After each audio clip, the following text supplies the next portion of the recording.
Being able to report your results in a visual way is very important. First, it will allow you to report a lot of information in a very concise way.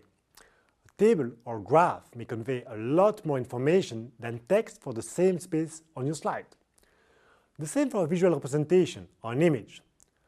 A picture is worth 1,000 words, plus it's also more convincing. When seeing your image, if it's well chosen, your audience will directly understand what needs to be concluded. Your audience will see the conclusion by themselves. It will probably be more convincing than any textual claim you could make. Seeing a decline in sales or proportion in histograms don't need a lot of explanations, and that's exactly what you want to obtain, this aha effect. The best way to learn about data visualization is to be exposed to a lot of examples and try by yourself to understand what works and what doesn't. That's why in the recital we decided to present a lot of examples to provide you with a kind of library of data visualization approaches. But one could already keep in mind some principles. First, if you want your audience to remember your key message, you want to prune everything that is not absolutely necessary.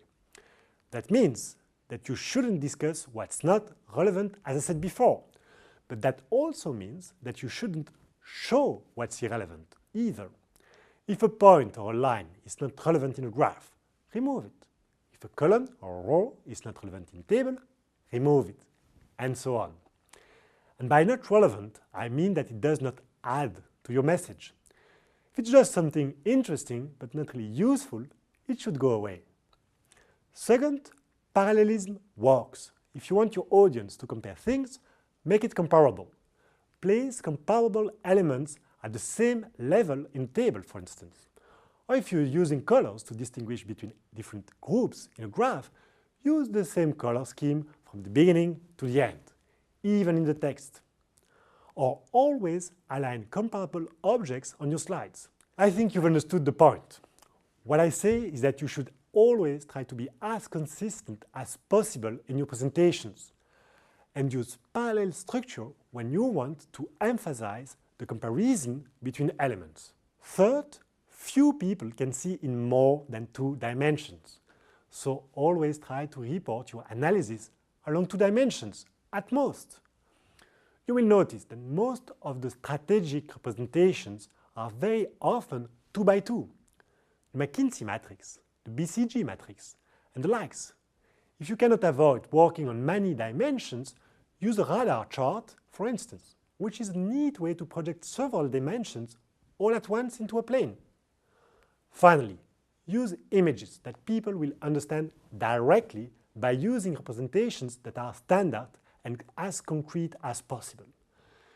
You remember the horses and the wild bulls.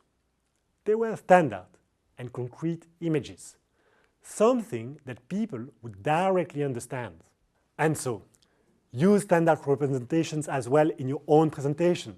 For instance, if you want to report market share as a function of 2 factors, use a bubble chart, with the size of the bubble being the market share and the 2 axes being the 2 factors. This is standard.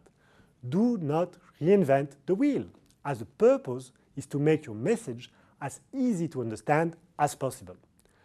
Many visualizations have been used in the past before you've worked on this specific topic. Reuse them as much as you can.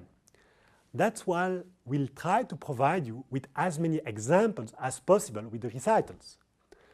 But you should continue learning by yourself, by having your own visualization library in your brain. To conclude, let me repeat again that the objective is to find the right balance between the quantity of relevant information and conciseness in order to be clear. This is very important, but not very easy. You want your presentation, your work, your story, and your slides to be as beautiful as it can be. And always remember that the temple of Apollo, the Greek god of beauty, bore the inscription, Mede Nagan, nothing in excess. It's an aesthetic principle that you could see as another version of the Occam's razor. If an information is not absolutely needed to convey your message, you should remove it. Now it's the time for you to practice by yourself again. We'll present examples in the recital.